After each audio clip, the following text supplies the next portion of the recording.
Tu vas peut-être détester cette vidéo parce qu'elle commence par une mauvaise nouvelle.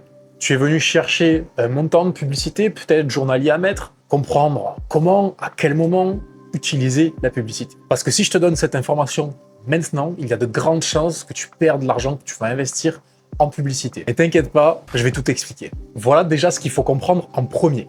Ta publicité, elle ne va pas créer le message, elle va amplifier et répéter le message déjà existant. Prends ce que tu as déjà, ton client type, ta promesse, la valeur que tu apportes et elle va venir l'amplifier. Tu l'as bien compris, si tu amplifies quelque chose de totalement flou, tu vas juste accélérer ta défaite. Alors il y a 5 conditions sine qua non si tu veux aller faire de la publicité.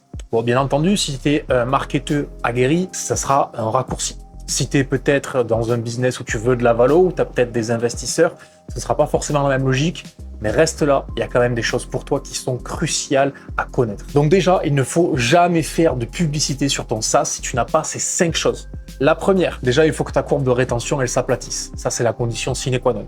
Si tu as un churn de 5% au mois 1, au mois 6, il faut que tu aies entre 4 et 6%. Il faut également que tu aies des enquêtes de satisfaction, que tu checkes tes logs et que tu puisses non pas déduire, mais savoir avec certitude que, allez, 30 à 40% de tes utilisateurs considèrent ton service comme étant indispensable. En gros, qu'ils ont une LTV énorme, que tu aies des dizaines et des dizaines de conversations déjà effectuées avec tes clients, voire même que tu aies déjà des ambassadeurs, que tu connaisses parfaitement ton ratio LTV-CAC et si tu n'as pas suffisamment de retours sur ce que tu as fait, que tu connaisses ton rapport entre ton ARPU, ta payback période et ton CAC. C'est un peu le substitut au LTV-CAC, ARPU, payback période et le CAC. Et que tu connaisses parfaitement la granularité de tes segmentations de clients, que tu connaisses non pas ton ICP, mais le segment parfait de ton ICP. Et si tu ne remplis pas tout ça, une seule de ces cases vides va simplement amplifier ton problème. Parfois, ça peut être une bonne chose, mais dans la plupart des cas, si tu es bootstrap, c'est la mort assurée. Si tu ne fais pas correctement ces 5 choses que je vais t'expliquer en détail, tu vas perdre de l'argent, il ne faut surtout pas faire de publicité, et si tu les comprends, tu vas savoir quand commencer et combien mettre. Donc déjà, la première chose à comprendre au niveau du plateau de rétention. Le plateau de rétention, cette data, tu l'as sur Stripe, te prends pas la tête, va voir.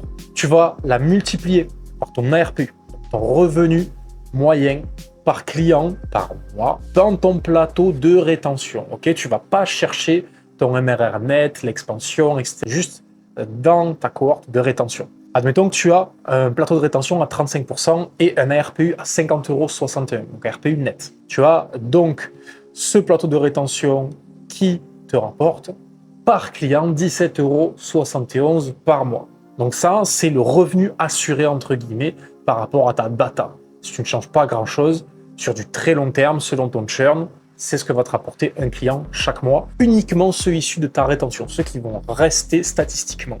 Ensuite, pour pousser le calcul, donc c'est pour 300 inscrits à peu près, vu que tu as 35% de rétention, tu vas avoir 1771 de revenus récurrents issus de ton plateau de rétention. Ce qui signifie que si ton plateau de rétention, donc tu as une mauvaise rétention, il diminue à 15%, c'est 2 à 3 fois moins de revenus nets par client issu de ton plateau de rétention. Et ça, c'est une répercussion qu'on va voir. Parce que tu te doutes bien, là, le problème, il vient certainement du produit, si tu as une mauvaise rétention. Donc, la première chose à regarder, c'est pourquoi tes prospects ne sont soit pas activés. En général, la rétention, ça vient souvent de là, d'une mauvaise activation, puisque un prospect qui n'est pas un PQL, donc Product Qualified Lead, que le produit n'a pas qualifié, très souvent, il va churner et c'est ce qui va faire du mal à ta rétention et qui va augmenter ton churn.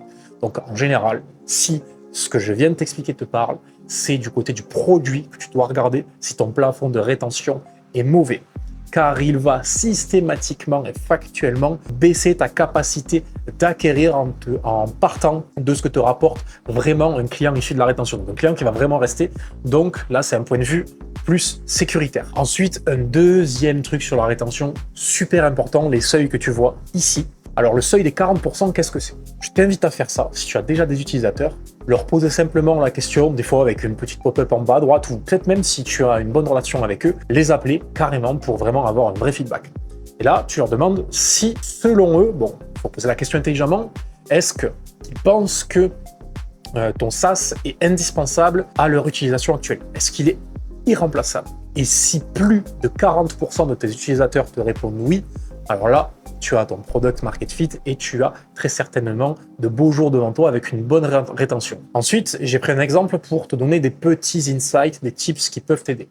Aujourd'hui, tu as par exemple 2 plans. Là, j'ai pris l'exemple de Facturio, un SaaS fictif. Chez les plans pro, 77% déclarent que le SaaS est indispensable pour eux, seulement 20% sur le plan solo. Qu'est-ce que ça veut dire? Il faut se poser des questions de value metrics. Est-ce que la valeur est bien identifiée dans chacun des plans? Est-ce que chacun des plans a la feature qui délivre cette valeur? Est-ce que ma grille tarifaire n'est peut-être pas bonne? Est-ce que c'est peut-être le moment de faire un pivot? Si 77% de ceux qui payent le plan le plus cher, le plan pro, voient une réelle utilité à ton outil, c'est peut-être le moment d'identifier ton segment dans ton ICP et d'arrêter de perdre ton temps à aller vers les 20% qui, eux, ne trouvent pas ton produit comme étant indispensable. Ensuite, une autre condition, la landing page et surtout le message que tu vas transmettre à la personne qui va vouloir utiliser ton SaaS ou qui est intéressé, le prospect qui arrive, qui est ton visiteur tout en haut de l'entonnoir, il faut que tu puisses lui faire un message dans lequel il va s'identifier.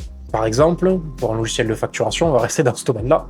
Si tu mets le logiciel de facturation des artisans dans ton héros, et si tu mets de l'autre côté, tu factures encore le dimanche soir, eh bien tu comprends que le message n'est pas le même.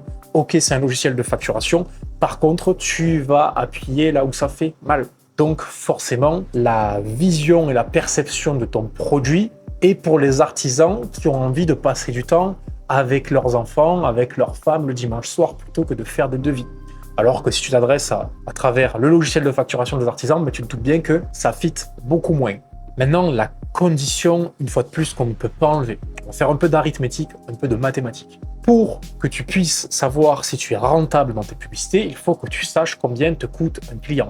Et pas n'importe quel client. Tu peux réfléchir également par cohorte. Tu peux choisir tes segments, les clients qui sont sur tel plan, qui sont tel segment d'ICP, qui ont tel LTV, même si le but est de resserrer au maximum pour avoir des datas fiables et se concentrer sur ce qui vont vraiment nous rapporter de l'argent. Je t'expose ce calcul. Il y a un plafond à ne pas dépasser. Par exemple, tu vas devoir calculer le revenu moyen par client, donc ton ARPU, fois ta marge, fois 12 pour 12 mois. Et tu vas savoir sur l'année combien un client te rapporte vraiment.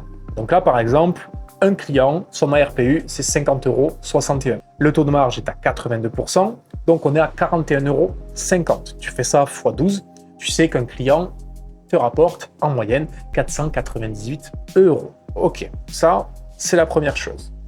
Tu as ton repère. Il faut savoir que sur le marché, la plupart des SaaS sont rentables, donc la payback période se situe de souvenir entre 12 et 18 mois. Sauf qu'évidemment, les études qui ont été menées sur ces SaaS-là, ce ne sont pas des SaaS bootstrap, c'est des SaaS de valo. À la fin du mois, il n'y a plus rien en trésor. Le but, c'est de réinjecter rapidement, chercher la croissance. Les investisseurs sont contents, on exit, valo. Tu es très certainement bootstrap, donc ce n'est pas du tout la même logique. Donc, tu vas devoir appliquer ce calcul-là. Tu sais qu'un client te rapporte 498 € sur 12 mois. Donc, autrement dit, si tu payes 500 balles pour acquérir un client, tu sais qu'il sera rentable, enfin que tu vas être rentable au bout de 12 mois. Donc, le but, c'est de réduire cette payback période. Ça passe par plusieurs moyens. Une fois de plus, dans le product design, dans le marketing, dans le time to value, dans le aha moment, dans plein de choses. Mais il faut fondamentalement que tu comprennes ce calcul. Parce que si un client te ramène au bout de 12 mois 500 € et que tu dois débourser 400 € pour l'acquérir, eh bien, ça peut le faire, mais il faut en avoir conscience. C'est très compliqué. Pour ça, tu as plusieurs moyens. Réduire ton CAC, donc ton coût d'acquisition client au maximum. Raccourcir la time to value pour augmenter le taux d'activation, ce qui te permettra d'avoir plus de rétention et augmenter ta LTV. Tout ça, c'est des b.a.-ba. C'est du basique, mais une fois de plus, tu vois, on parle de publicité à l'origine et il faut bien comprendre qu'en amont, il y a énormément de travail à faire. C'est pas aussi simple que ce qu'on a envie de te vendre sur les réseaux sociaux. Je sais que beaucoup te vendent monts et merveilles, code ton SaaS en 30 jours, tu fais 10K dans 90. Ça, c'est du rêve. On vous chie dans le cerveau. Au bout d'un moment, il faut se réveiller. Les vrais chiffres, c'est ça. D'ailleurs, tous ces gens qui te promettent monts et merveilles te demandent 5, 10, 15K pour que tu puisses avoir accès à leur méthode miracle, à leur accompagnement. Bon. Toi et moi, nous sommes des gens intelligents, on sait que c'est du bullshit, mais ça commence à publier, donc il faut faire attention. Du coup, pour contrer tout ça et aller dans le bon sens de la tech française, moi j'ai fait complètement l'inverse. Je propose un accompagnement qui se rémunère uniquement sur les résultats supplémentaires que l'on t'apporte. Si tu veux découvrir comment ça fonctionne, je t'invite à cliquer dans le lien en bio. Juste en dessous, il y a une vidéo d'une dizaine de minutes. Vraiment, regarde-la entière, c'est full value pour toi. Et à l'issue de cette vidéo, tu peux prendre un rendez-vous qui sert dans un premier temps, c'est pas une vente déguisée, vraiment pas, c'est de se découvrir mutuellement et d'aller chercher la chose qui te bloque le plus actuellement. Si tout ça, ça te parle, clique le lien dans la bio et on se retrouve bientôt. Pour l'instant, on reste à notre vidéo. Maintenant, il y a autre chose à savoir de conditionnel, c'est que ton TAM doit être adressable via les ads. C'est effectivement très rare que la personne ou ta niche, enfin ton ICP ne soit pas trouvable sur les réseaux sociaux ou qu'il n'utilise pas Google, mais ça peut arriver. Et plus la data est maigre, plus les algos vont avoir du mal à se calibrer, quoi qu'ils deviennent de plus en plus bons. Donc il faut absolument que ton marché soit adressable. Petit tips, là on parle de publicité, mais une fois de plus, si tu débutes, cold email, c'est de très loin, mais de très loin le ROI le plus énorme. Là, je te parle pas de faire du lem list 50 par mois. Ton marché, c'est 600 000 personnes, tu envoies 2,4 millions d'emails, tu envoies 4 par mois. Rien à foutre, tu y vas. Le RGPD, c'est du B2B. Enfin, si tu es en B2B, de toute façon, B2C, tu ne pourras pas les identifier de toute façon. Mais bref, il faut que ton marché soit identifiable sur les réseaux sociaux, que ce soit des personnes qui utilisent les réseaux, enfin les réseaux ou Google ou peu importe les ads que tu souhaites faire. Ensuite, petit aparté pour ceux qui débutent, une fois de plus, si vous n'avez pas vu différents stades de marché dans différentes niches, dans du e-com, dans du market, si vous n'avez pas pensé de la VSL, si vous n'avez pas pensé du funnel, si vous n'avez pas pensé du copywriting, ne vous prenez pas la tête avec des ads. En fait, c'est ce qui va vous tuer. Ce qu'il va falloir faire en premier, c'est aller chercher vos 10 premiers clients à la main. Pour ça, cold email, passez par un appel de vente. Ne pensez pas qu'il va arriver sur votre LP comprendre tout seul. Imaginez que vous parlez à un enfant de 5 ans. Il faut tenir les gens par la main et c'est beaucoup mieux de rester en sales-led grosse qu'en product-led grosse. Donc faire des appels de vente plutôt que laisser votre landing page ou votre onboarding vendre. Secondement, le cold call. Tout simplement, si votre TAM, vous pouvez aller l'adresser facilement, trouver facilement leurs coordonnées, et vous appelez. Et croyez-moi, vous pouvez passer 40-50 appels par jour et vous en aurez des clients. Et c'est comme ça, en vous mettant dans la zone rouge, que petit à petit, les choses deviendront faciles, que vous allez prendre de l'avance sur vos concurrents et que vous allez prendre de l'avance sur vous-même. Puisque le seul ennemi dans cette bataille du SaaS, c'est vous-même et vos croyances. Et dans la prospection, c'est encore plus vrai. Donc n'hésitez pas à aller envoyer le b.a.-ba de la prospection commerciale, même traditionnelle, même sur du SaaS. C'est même très conseillé. Vous n'allez pas vous mettre en tête que vous allez faire de la pub et que vous allez être the one sur des millions. Ça marche pas comme ça. Maintenant, on va synthétiser tout ça. Admettons, tu mets 400 € de budget pour obtenir 3 clients. Ça se traduit par quoi? Tu vas avoir 500 personnes qui arrivent sur ta landing page, 8% qui s'inscrivent, 30% qui deviennent des Product Qualified Leads, ce qui est, j'ai mis repère à 40-60, mais c'est vraiment pas mal, 30% d'activation. Donc 12 personnes qui sont des Product Qualified Leads, et tu vas avoir 25%, donc 3 personnes qui deviennent des clients. Voilà, déjà, je l'ai vulgarisé volontairement, mais sur les 9 qui ont été activés mais qui ne sont pas devenus payants, c'est un call, c'est du Product Qualified Lead. Je crois que la probabilité de closer un PQL par rapport à quelqu'un qui n'a pas été activé, c'est genre de l'ordre de x8, genre x8 je crois pour le closer. Donc ça va être un appel de vente plutôt facile. Du coup, là, tu as ton budget par mois divisé par le nombre de clients que ça t'a rapporté. Tu sais que ça t'a coûté 133 € pour avoir ton prospect. Ensuite, tu dois réfléchir plus loin quand tu scales. Par cohorte, qui ils sont, d'où ils viennent.